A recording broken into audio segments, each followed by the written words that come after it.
Yeah.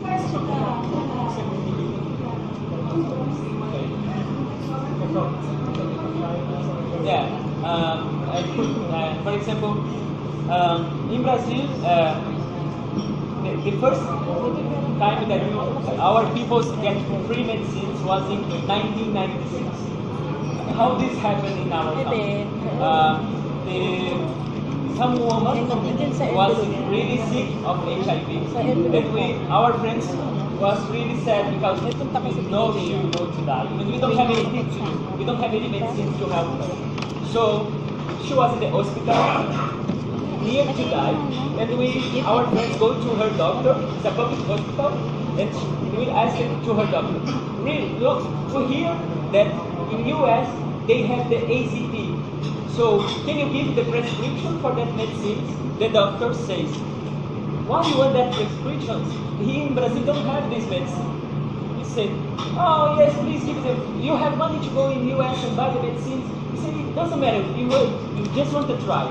Then the doctor, the public doctor, from the public hospital, they give us to the prescription, and we get with this prescription and go into our justice, and we call our constitution. Because in our constitution, having one article calls that the health is right for everyone, it's also the government responsibility. So if it's the right, if it's right down in our constitution, then our government lose these things in the justice. And it was the first time that someone get the medicine for HIV in Brazil. The government buy that medicine in US, send to her, and we give the first time the HIV medicines for that woman. After that, a lot of Brazilian people start to go into the justice, the laws, and ask the government. And always our government lose because it's in our constitution. So after that, the medicines become free. So, but this took 30 years, like 96, around 20 years. Now in Brazil we have 28 types of combinations of HIV medicines. So, for example, condoms, free condoms, male condoms, starts in 98. Before people know that have HIV, but they don't have access to condoms. If they don't have money, what they can do? So that time we call safe sex. So let's just kiss. Let's don't come inside. Let's come outside. Let's do some things that get less chance to get HIV because they don't have money to buy condoms. But in 98, 96, 98, the condoms start to be free for everybody. Then we call sex more safe with condoms. Because we cannot stop people have sexual relations, but we can share things to them for get less chance to get HIV. Is this what is our history is becoming slowly changing. After it become the female condoms in 2000, the lubricant for gel also for free. Slowly the things start to grow. Today we have it. Not enough, but we are still fighting for people to be with HIV rights. All right, thank you. Other questions? Yes, ma'am. Cindy from my question is for Steve. So, since you started Fellow for HIV last year, how has been the reception of the public with the Well, since I started the campaign last May of last year, we actually got a lot of invites from different places in the country to help them with the awareness campaign locally.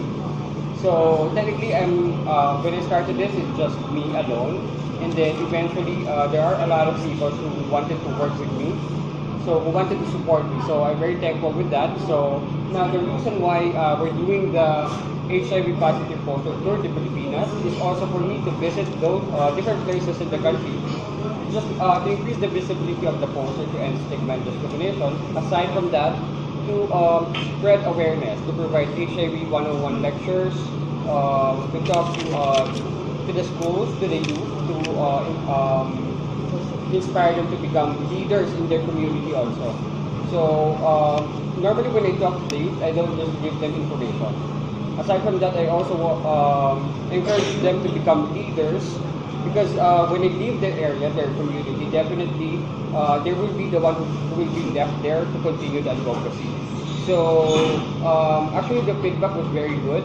When I launched this in Boracay last August, and then it went back December of last year. The new HIV cases is just only 7 for the whole province of Aklan. So when it December, what we did there for World AIDS Day activity is I visited different schools to provide talk. At the same time, we give away condoms, and we did a social campaign. I was holding a signboard stating, "I am a person living with HIV. Will you touch me?" So we saw there that there are still stigmas.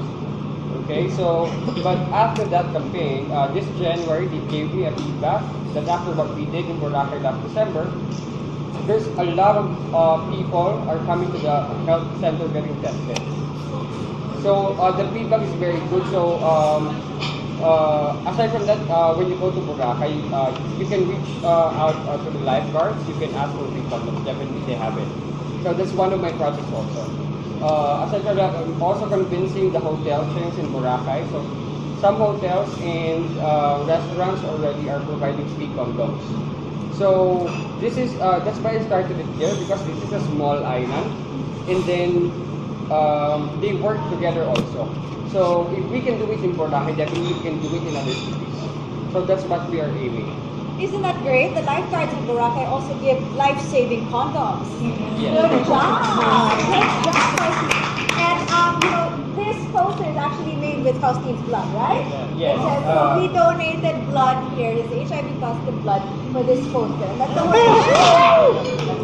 and that's the whole idea for us. We can touch this later? Yes, definitely. Okay, so that's the whole idea, right? This is an HIV. This is blood that's HIV positive. I'm touching it. I'm not going to be HIV positive after this. I can even kiss it. I'm not going to be HIV positive after this. Okay, so that's part of how this campaign is also strengthening the call to lessen or soften the stigma around HIV. Okay, we have time for 2 last questions. Dito po muna, sir, sa mga hindi pa po nakakatanong. Yes, sir. Tony from Info Manila. My question is, this poster will be translated in another dialect like Bisaya for the...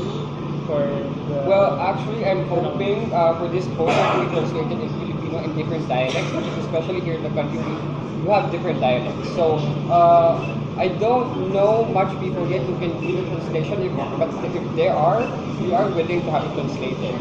Because Grupo Incentivo Avida, they allowed us to use it here in the Philippines. Whatever campaigns that we have, we can do it here. And they also wanted a lot of people for this poster to reach more people. Yeah. So that's why they gave me the English version, because what they have there is Yeah, the they just have the Portuguese and the English. Yes. So we wanted to, if there are people who would like to support us to translate this in Filipino and other dialects, we wanted to work with you also. Okay, thank you. One last question. Anybody on this side? No questions? Okay, well, we'll give it back to you, sir, for the last question. Follow-up question on something. Earlier you mentioned something about sports helping, right? Sports helping sparks health concern. Yeah. Right? Does this work with HIV as well? Yes, because if you are living with HIV, so technically the virus attacks your immune system. So if you engage through sports, definitely you'll become stronger. And then aside from that, some side effects of different kind of medications that we take, it affects your liver, it affects your kidney. So engaging with sports, it will give you strength, it strengthen your immune system, your body. So aside from being healthy also, you're staying away from stress. Because stress is one of the biggest factors that affects our immune system. So if you're happy, if you're enjoying what you're doing, definitely your immune system will go up. So it's a big factor for us. Do you have any plans as far as your campaign is concerned, do you have any plans of using sports to spread to other people on how they can use sports or to become more active in sports in order for HIV prevention or maintenance of peace? Yes, definitely. Actually, I encourage a lot of people living with HIV to engage any kind of sports, not just like cycling. They can do running, because it helps in different ways. It helps a lot of ways. So we're looking forward to have more projects related to sport and HIV. So we are open to collaborate with different organizations about this. I'm not really sports guy, but I can run with Psycho Force. Maybe play football. Yeah, maybe play football. Okay, some badass football. Okay, thank you very much to Victor and Faustine. I'll turn you over to Nicola for the closing